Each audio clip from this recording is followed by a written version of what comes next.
Today I'm at the brand new skate park that's just been built at Woodlea Estate in Aintree. This park isn't officially open right now. They're just doing the last bits of landscaping in the background around the rest of the park here. But I'm with Darren from Baseplate Design, who actually designed this skate park. So we're getting a little sneak peek into the skate park design here and getting a little session in here as well today. So this is Darren from Baseplate Design. How are you? Thanks for having us here. And he's going to give us a tour of this amazing new skate park. So it's all on you now. All right, let's Who was the builder too first? The builder was Concretum. Yep. They're the guys that did it, and the project went really well because they actually got me out like during the process as well, so we could sort of tweak things as we went. Sick. Even something like as simple as the location of the flat bar, we had it on the plans, but then when we were on site, like because Concretum have got a couple of skaters as well, we set up the rail and then we were standing at either end of the park going a little bit to the left, forwards, backwards, twist it, because it's not straight. Like I see it's on an angle a bit. So we had to kind of work out, well, when you come off the stairs, are you going to run into it or are you going to miss it from the Euro gap? Yep. So all of those little tweaks we got to do as we went along, which is really cool. So what do you want to show us first? This is your favorite skate park, you said, that you designed? I think it is my favorite one. Like in the last couple of years, parks have just become a bit more fun. So that's what I'm trying to get into the actual designs.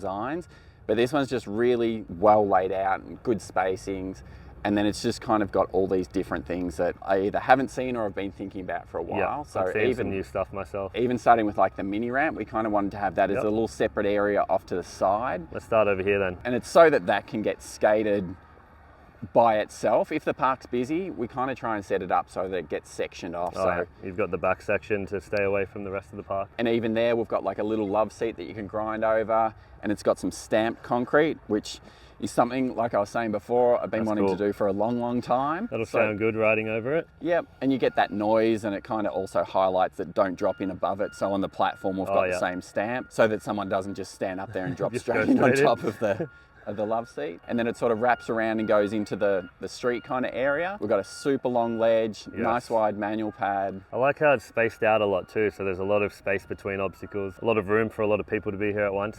Yeah, absolutely. And we didn't even want to go like, hey, let's make the manual pad like 1200 wide. Like let's put some more space onto it so it didn't feel tight when you're actually on it. And then over the other side where we've got like the slappy curb, really small banks going up to it, a low flat bar that's a little bit chunkier round rail, and then like a flat ledge that goes across as well. So it's trying to set it up that you can do a long grind or a slide, but it's something pretty mellow rather than have to be out of like a 2-foot high bank and you've got to go for this long. I've noticed that it caters to beginners as well, and then you've got the bigger rails over here. Yeah, and that's kind of where it starts to step up so that you've got that height change, but again, it's not like a 10 stair, it's still pretty mellow, it's sort of 3 stairs. Tried to be really detailed about what angle like all the rails and everything go into. So even this rail we sort of adjusted on site and sort of brought it up a little bit so that it wasn't as steep coming into the ground. A bit more mellow. So it's more mellow, it kind of feels a little bit more like a flat bar, but it's still got that angle to it. And you know, having the stair set up with a bank next to it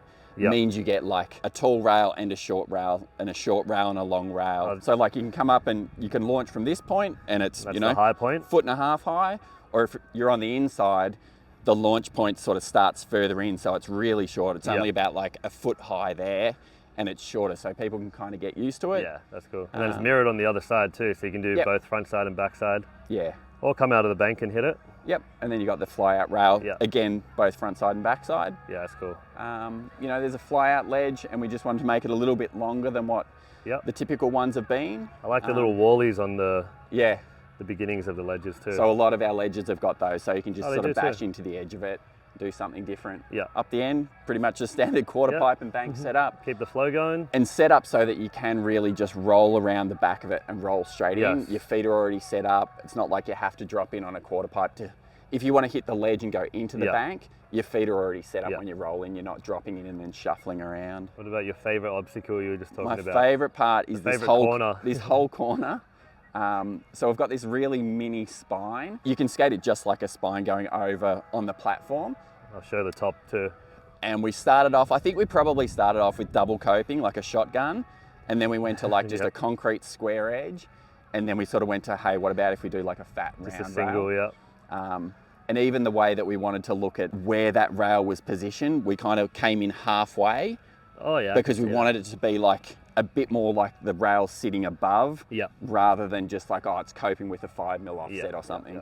So we were really specific on that one. That's cool. So many ways to skate this too. Coming out of the bank, And you can go off the quarter into the, like lines up with the Euro gap. So we've got this nice little just straight up to the flat spot, or you've got it and you can go left or right on the tranny, or ollie higher, go onto the bar up the top, like a rail. And then nice mallow bank tip, which is always a fan favorite. Yep. And then because we had to join it into the mini ramp somehow, we kind of ended up with this corner as well that you can kind of grind around, and it's got this little blend that goes up into the smaller part of the mini ramp entry. That's definitely something I haven't really seen before. Yeah. Euro gap to ledge that also joins into the quarter pipe. Yeah. That's cool. And even from a design point of view, like I love it because there's a bank, a ledge, a rail, a quarter pipe, a hip, a corner, a blend. Everything's in the one spot. I didn't even think about that. And it's all of that stuff combined. Yeah. This one corner has like every obstacle in the one thing. That's sick. Yeah, stoked on that one. I like it. Can't wait to skate that section. What have we missed?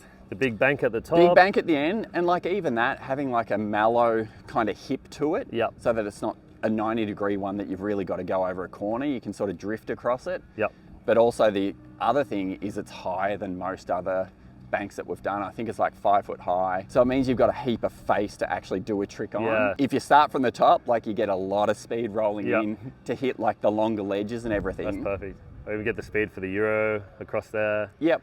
It sets you up for everything. Yeah. But if that's too much speed, you've also got the advantage of just like kick turning 3/4 of the way up, and you can kind of pick your speed that you come back with. That's true. So having just like a lot of space and not tricking up, like it's literally just a banked hip, but it's just big and wide and nice and open. Much needed. I like it. Yeah, it's a good park. I'm keen to skate it. Thanks, man. Me too. You ready to roll? I am. Try and get some tricks on everything? Yep, let's do that. We'll try.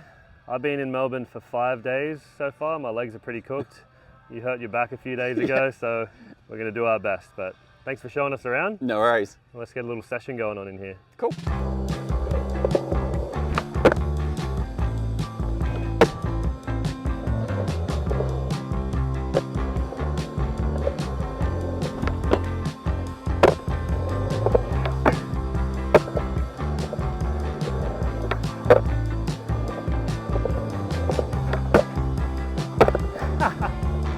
Oh, big toe drags.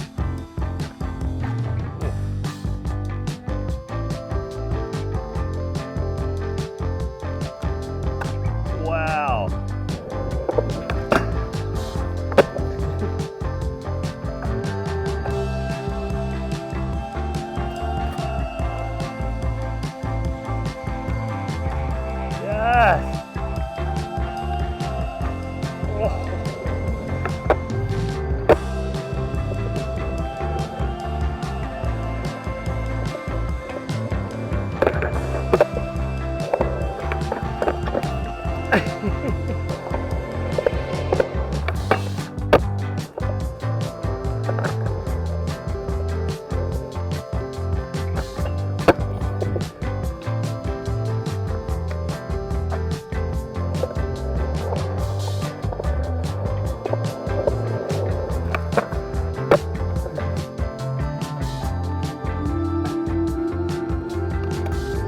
Yes.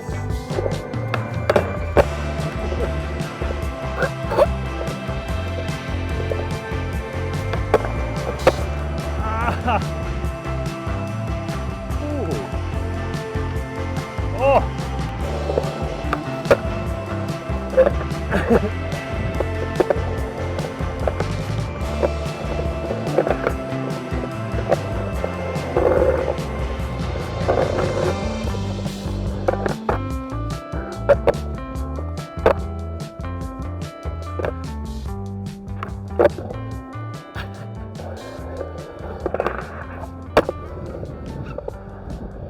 All right, super fun session at this park. You did a great job designing this place. All of the rails are really fun. Are there any other things you want to add to this about this skate park? It's probably the type of skate park it is, which is a little bit unusual because it's in a new housing development. Yep. And so the developer who's building all the houses around and have to do like an oval and a basketball court like what we're standing on now, like this is their skate park. And often you end up getting a skate park that's kind of like pretty terrible. It's like got 2 ledges and a kinky quarter pipe and it sucks. Whereas they wanted to actually lift that standard and make this kind of their new level of like, this is what you expect when you come to our kind of estate. So I'm really excited that they really wanted to invest a lot into it, because it's a big skate park, especially for like a housing development kind of site. And we also then got to work with the landscape architects at MDG to tie everything together. So you'll see all these big blue hexes that run around. Flow well, and it flows through from like all the playground stuff to the basketball court